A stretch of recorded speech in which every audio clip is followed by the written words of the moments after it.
shaabbutu jalatti argamtan hundi keessanuu nageenyi koo kan kabajaa kan jaalalaa bakka jirtanitti isin dhaqqabu jecha har'as wanta haalan barbaachisaa ta'e tokko isiniif qabadhee dhufee jira. Baay'ee tokko isin fayyada. Egaa maalinni bilbilli keessan sababa garaagaraatiin tajaajila isiniif kennuu dhaabuu danda'a. Isin jalaa baduu danda'a. Isin jalaa cabuu danda'a. Mikinaata garaagaraatiin tajaajila dhaabuu danda'a jechuudha. Yeroo tajaajila dhaabu faayiliiwwan isin achi keessaa qabdan fotoowwan garaagaraa, riikoordiiwwan garaagaraa wantoota hedduu bilbila keessan irraa qabdan bilbila san waliin badaa jechuudha. Kanaaf furmaata isaa dhaabbanni Google aappii ajaa'ibaa tokko nuuf qabatee dhufee jira. Aappiin kun GB 1024 of keessaa qaba. Isaaba GB 1024 jechuudha. Faayiliiwwan garaagaraa hanga dandeettan irra kaawwachuu dandeessu. Namoonni hedduun bilbilli isaanii yommuu jalaa badu faayiliiwwan isaan achirraa qaban hundi bilbila san waliin badaa jechuudha.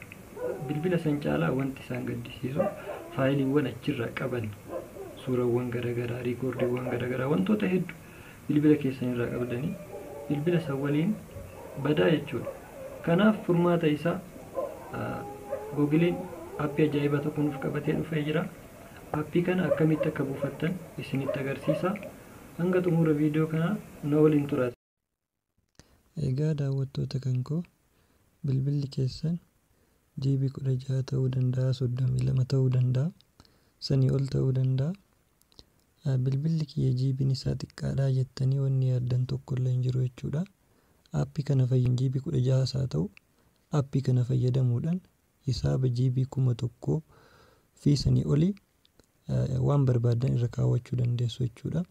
Akkasumas bilbilli keessan yeroo bade faayiliiwwan garaagaraa, suurawwan garaagaraa, riikoordiiwwan garaagaraa wanni hedduu bilbila keessan irraa qabdan bilbila san wajjin badee hin hafu jechuudha. Aappii kana yoo fayyadamtan aappii kana fakkeenyaaf bilbilli keessan yoo bade aappii kana buufachuudhaan bilbila haaraa yommuu bitattan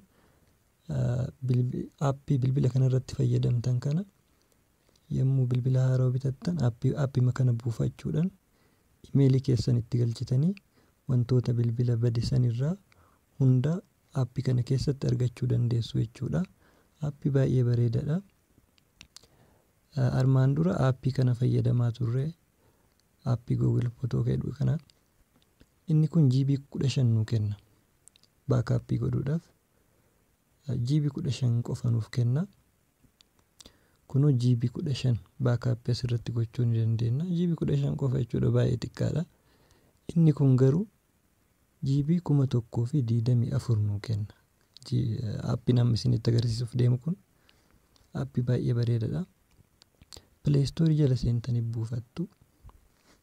Ani amma buufadhee waan qabuuf isinitti agarsiisuudhaaf seene. Iddoo sarchii kanatti teeraa box jettanii barreessitu. Teeraa box. Kunoo gara jalaa kanatti teeraa box cloud storage naan jedhee irratti tuqattu. Ani amma waan buufadhee qabuuf open naan jedha. Isin install godhattu. Open jedhaani. Kunoo agree ni jettuuni.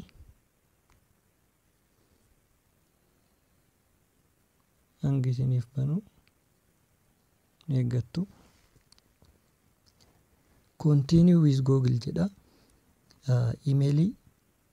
Imeelii keessan itti galchitu jechuudha. Imeelii yoo hin qabaatin Facebook illee fayyadamuu ni dandeessu. Imeelii namni hedduun ni fayyadamtanii garuu imeelii yoo hin qabaatin Facebook keessan illee yoo wal qabsiiftan karaa Facebook illee isiniif kaa'uu danda'a jechuudha. Ani amma imeelii fayyadamee isinitti agarsiisa.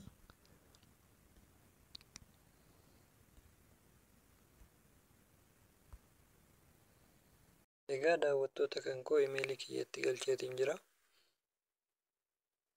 Hanga isiniif banu ni eeggattu.